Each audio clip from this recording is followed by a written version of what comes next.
Fala pessoal, começando mais um Design Tank Talks, mais uma vez com o nosso querido amigo David de Almeida. Obrigado, David, por estar aqui de novo com a gente, para a gente seguir o nosso bate-papo sobre design. Hoje a gente vai falar sobre design de alto padrão, quais são as estratégias desse mercado que é tão visado por novos designers e designers que já estão jogando o jogo e querem botar seu nome no negócio.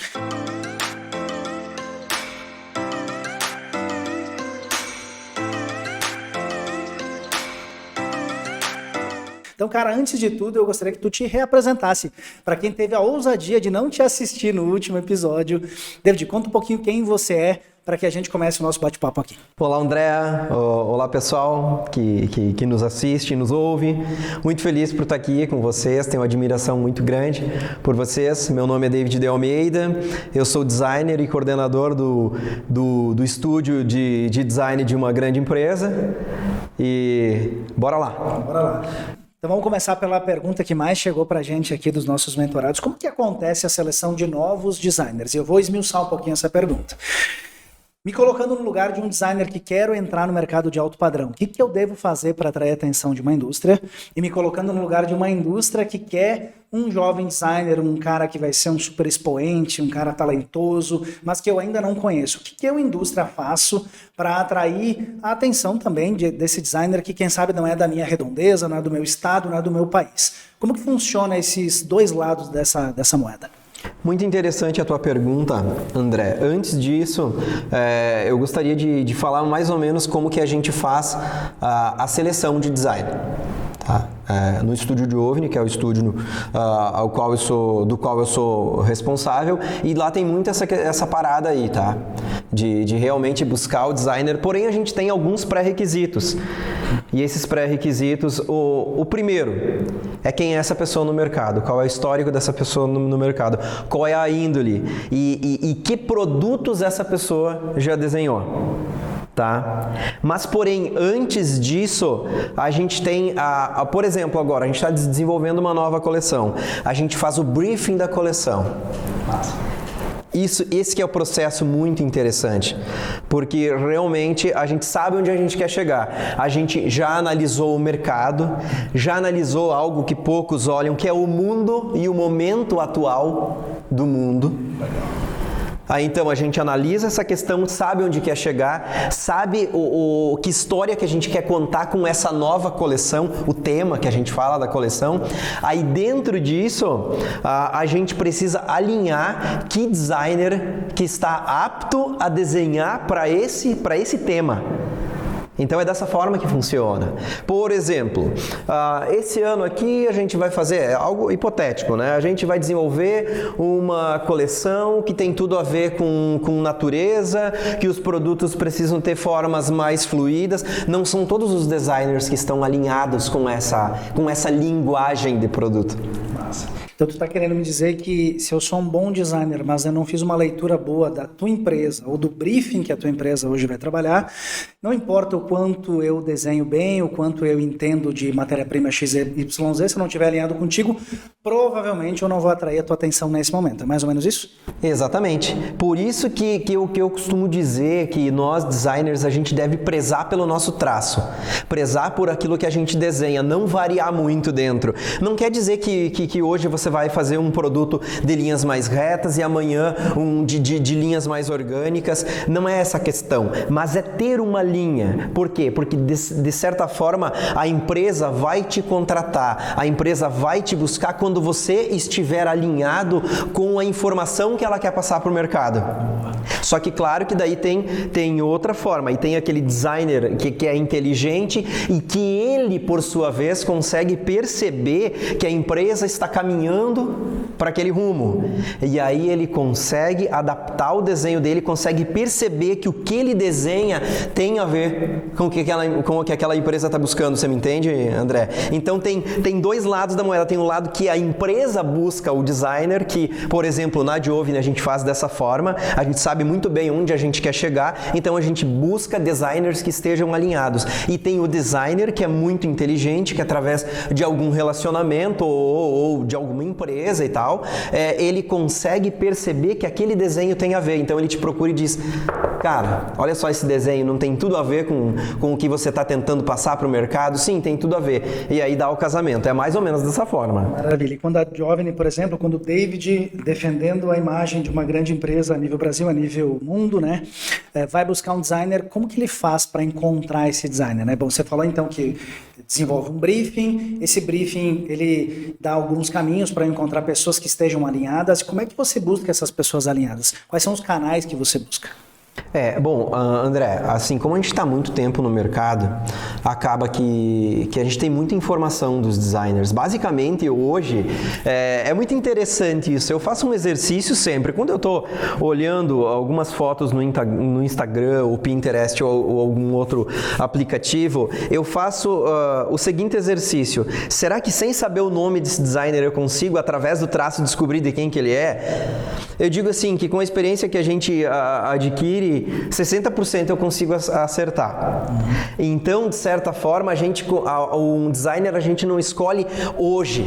A gente vem escolhendo ele. A gente consegue, a gente olha e diz, poxa, esse cara tá com um desenho interessante. Mais um ano, novas coleções desse designer com outras empresas. Poxa, realmente está convergindo com aquilo que a gente quer passar. E é aí que você chega até esse designer, através do trabalho que ele já fez.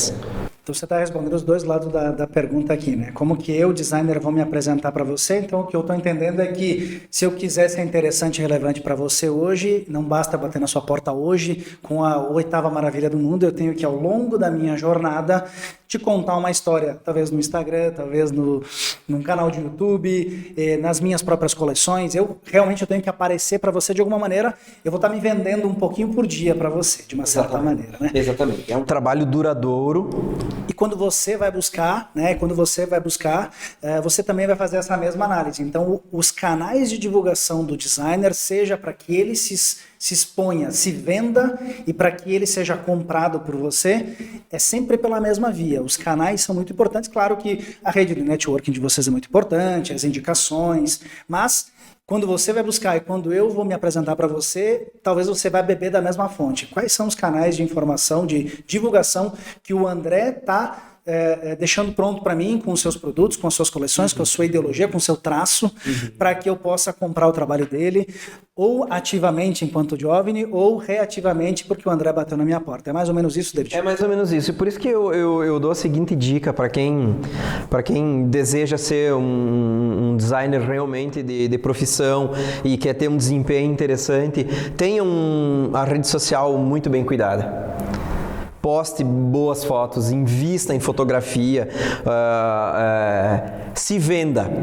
Porque aí você vai dizer, não, mas poxa, eu não gosto de fazer isso. Mas essa é a única forma de a gente conseguir acompanhar o teu trabalho e entender o teu traço, entender o teu objetivo. Né? Se não, caso contrário, a gente não consegue. A gente não consegue.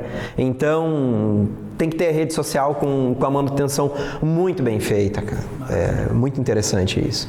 Passando aqui para uma próxima pergunta, e que tem a ver com o que você falou sobre gerar um bom briefing, né? Poxa, então, é bacana que aqui nesse episódio a gente está, talvez assim, clareando a visão de que, poxa, eu sou um bom designer. Essa é a mensagem que a gente recebe muitas vezes. Cara, como que eu faço com que o meu desenho seja comprado por alguém? E dá aquela a gente respira fundo e diz, cara, como que eu vou te explicar isso? Não basta você desenhar bem, você tem que saber para quem que você vai vender, não adianta você bater na porta de 10 indústrias que você não conhece nem sequer a história delas, porque provavelmente você não vai se conectar com elas, não importa o quanto você é um bom desenhista ou não, né? Um bom designer, de uma maneira mais ampla falando, né? E você falou sobre criar briefings para alto padrão, né? É o que a gente vê, coleções de empresas de alto padrão têm história, e você contou no último episódio do quanto que você, David de Almeida, defende que os produtos precisam contar histórias. Nesse ponto, para criar um bom briefing, obviamente existe uma pesquisa. Que tipo de pesquisa o David e hoje a Giovanni trazendo aqui um case atual seu, que tipo de pesquisa, onde vocês buscam informação, como que se estrutura isso? Eu sei que num podcast é difícil de explicar, daria acho que um MBA aqui basicamente de tempo se a gente quisesse explicar tudo, mas sucintamente, como que você pode resumir isso para quem está nos vendo e nos ouvindo? Como que o David hoje faz um bom briefing através de uma pesquisa? Como que você pesquisa, cara? André, é uma pergunta, realmente a gente poderia fazer um podcast somente com essa questão aí, tá? Mas eu vou tentar te dar uma ideia rapidamente de como a gente faz, de maneira bem assim resumida. Basicamente, o tempo que a gente gasta hoje estudando tendência, estudando o mundo, estudando a forma de viver, se equivale ao tempo que a gente gasta para desenvolver uma coleção. Né? Isso acho que já explicou bastante. Então, basicamente, o que a gente olha quando a gente vai propor uma nova coleção? Porque quando você vai na vibe dos outros, não é tão difícil de desenvolver. Agora, quando você busca ditar uma tendência, que você quer estar à frente do mercado, né? Que você realmente quer puxar à frente, aí você tem uma responsabilidade muito grande. E essa responsabilidade não é só de encantar, essa responsabilidade é de vender também, porque se você errar, você erra muito feio. Então, basicamente, o que a gente estuda? Momento atual, né? Momento que o mundo está passando, tá? O que está acontecendo, os principais acontecimentos. A moda é muito importante porque geralmente a moda ela está 1 a 2 anos à frente da mobília.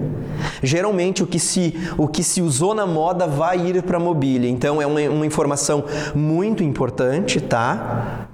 Basicamente é isso que a gente olha. E qual é a informação que a gente gostaria de passar realmente, tá? Se é aconchego, né? Se é versatilidade, se é praticidade, né? Basicamente é isso. Tinha uma pergunta aqui que falava sobre como é feita a pesquisa para determinar qual é o estilo, tendo em vista que existe uma necessidade de estar 2 anos na frente, né? E você trouxe isso de olhar a moda, né? E eu acho que esse é um ponto legal para quem, vamos lá, né? Para quem tem o desejo de criar algo que no momento da sua criação pode ter muita valia, mas entendendo o processo de desenvolvimento, pode ser que você termina de desenvolver e aquilo já saiu de moda, né? Então, se você avaliar a moda vestuário, né, David? Que é algo que representa muito na nossa economia, de uma dinâmica muito maior do que a mobília. Parece que a gente tem uma boa fonte de inspiração aí também. E você é um cara especialista nisso, você tem formação nessa área da moda. Conta um pouquinho rapidinho disso pra gente aqui, porque eu acho que isso agrega muito na tua visão de pesquisa, tá? Na verdade, a minha formação é estilista modelista do ramo realmente de moda e isso foi muito interessante e na época que eu optei por estudar isso, logicamente eu já estava inserido no mobiliário, né? Mas como a gente não tinha algo assim tão próximo, eu pensei, poxa, por que não, né? Por que não estudar essa questão? E eu tenho certeza que eu tenho versatilidade depois para adaptar uma coisa na outra. E na verdade, quando eu comecei a me aprofundar, eu gosto muito dessa parte, né, de estilismo e modelagem. Quando eu comecei a me aprofundar isso, eu vi que as coisas estão totalmente ligadas. Totalmente ligadas. Né? Então, realmente a moda ela consegue te dar uma percepção muito antes. Logicamente que a gente precisa interpretar a moda e saber que o que faz sucesso nos Estados Unidos não faz sucesso aqui. Né? Saber que o que faz sucesso na Europa não faz sucesso aqui e conhecer muito bem onde você quer vender, a região onde você quer vender e entender o que essa região ela consome. Então isso tudo está extremamente ligado ao design. Está extremamente ligado. Então, esse é um estudo muito bacana que a gente faz, né? Porque as coisas, elas têm uma trajetória e tudo é cíclico. Então, a gente, mais ou menos, a grande dificuldade é como você investir na bolsa. Mais ou menos isso. Você precisa antever a situação. Porque se você enxergar o agora ele já está passando. Então, a gente tem que olhar e realmente tentar interpretar o que as pessoas estão buscando, né? Porque o produto, ele faz parte de um cenário. A casa nada mais é do que um cenário onde você vive, né? O local onde você vive. E querendo ou não, o mobiliário, eu sempre digo assim, que o mobiliário, ele tem a responsabilidade de dizer para a pessoa que entra na tua residência quem você é sem falar. Ótimo. Né? Então, o mobiliário, assim como a moda, quando você anda na última moda, ou naquele estilo diferente, ou que você está usando uma roupa que inspira rock and roll, você quer dizer, poxa, cara, eu gosto de rock and roll, entendeu?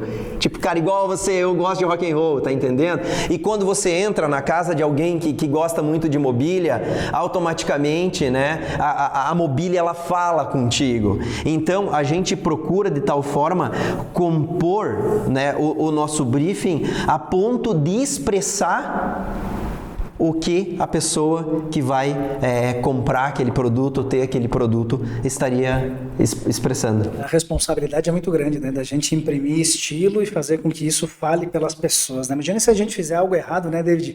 E colocar na casa de uma pessoa algo que fale o que a pessoa não é. Olha a bronca que a gente compra aí, né, nessa jogada, né? Exatamente. E às vezes, André, isso é muito interessante e a gente está puxando algumas coisas aqui que dariam um assunto muito grande, mas alguns produtos, eles não desempenham justamente por não conseguir, por você não chegar naquela ideia que você gostaria de chegar. Sabe aquele Frankenstein? Que você, por exemplo, o móvel, né, você acerta o tampo do móvel, mas a gaveta não fala a mesma linguagem do tampo. Então, viu como isso está muito ligado com aquilo que eu estava falando antes? Então, quando o produto ele está resolvido e você coloca ele na mobília, você insere ele no ambiente, no cenário, ele toma o seu lugar e diz, eu estou aqui e a informação que eu quero passar é essa. Cara, isso é o bonito do design, né, cara? Muito legal, muito interessante. E você falou sobre mercados diferentes, outras regiões, outros pontos geográficos, né? Falou de Canadá, Estados Unidos, né? Hoje você vende Canadá, Estados Unidos também, não? Sim? Hoje nós vendemos todo o Brasil. Tá? Nas melhores lojas do Brasil. Nós temos lojas maravilhosas que vendem o nosso produto. Nós vendemos no Canadá, vendemos nos Estados Unidos e no Panamá. São esses os países hoje que são enviados os nossos produtos. O design do David está inserido. E agora me conta uma coisa.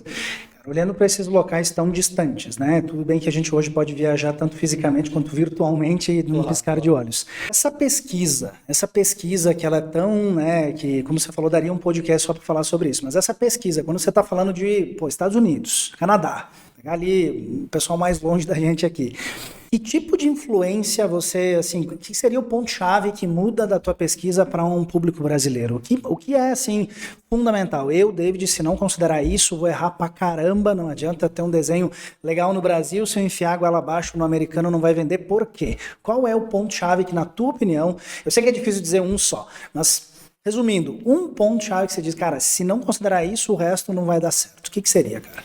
Uma das coisas principais, aí nesse caso pega muito conforto, resistência, ergonomia.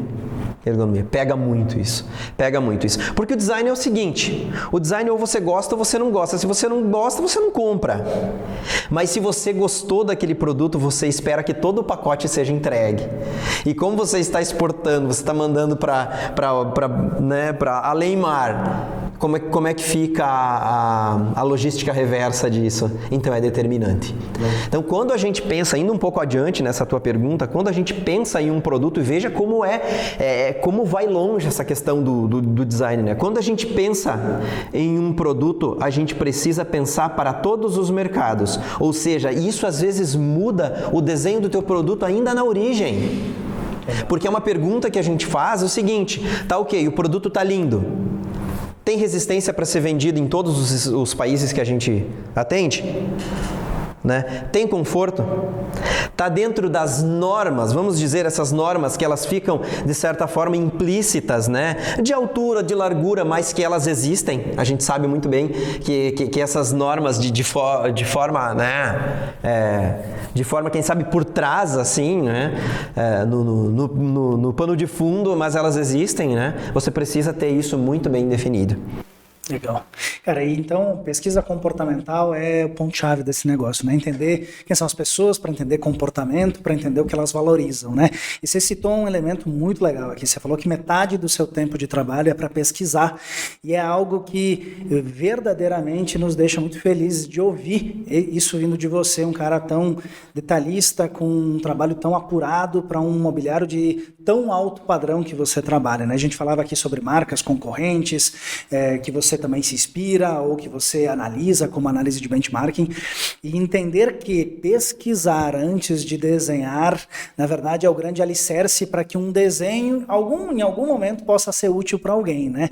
Então, de novo, para aquele cara que espera bater na porta da Giovanni ou do David para apresentar um trabalho e não pesquisou talvez nem quem é o David ou o que o David pensa hoje ou a empresa que o David defende, cara, pesquisa, né, David? Porque sem isso, provavelmente, você pode ter um grande traço, um grande desenho, mas você não vai ter relevância, provavelmente, né? Eu não vou conseguir atrair tua atenção. E eu acho que esse recado aqui, acho que resume um pouco do nosso bate-papo de agora, porque é uma grande dúvida dos jovens designers. Como que eu chego numa indústria? Será que é pela minha capacidade de detalhamento técnico? Também é, né? A gente sabe que isso é muito importante, vai dar valor para o meu trabalho. Agora, se eu não entender de pessoas, né, David, de comportamento, eu não vou desenhar bem para o brasileiro, nem para o canadense, nem para o americano, muito menos para o David, que está lá fazendo uma curadoria bela.